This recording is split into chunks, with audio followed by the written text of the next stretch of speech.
কখন কি বলতে হবে?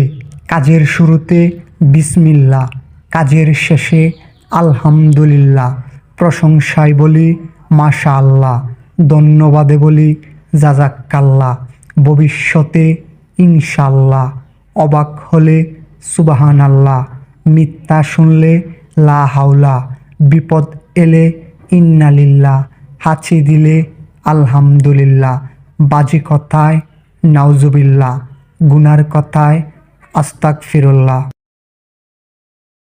কখন কি বলতে হবে? কাজের শুরুতে বিসমিল্লাহ, কাজের শেষে আলহামদুলিল্লাহ, প্রশংসায় বলি মাশাআল্লাহ, ধন্যবাদে বলি জাযাক্কাল্লাহ, ভবিষ্যতে ইনশাআল্লাহ, অবাক হলে সুবহানাল্লাহ, মিথ্যা শুনলে লা হাওলা, বিপদ এলে ইন্নালিল্লাহ, হাঁচি দিলে আলহামদুলিল্লাহ, বাজে কথায় নাউজুবিল্লাহ, গুনার কথায় আস্তাগফিরুল্লাহ।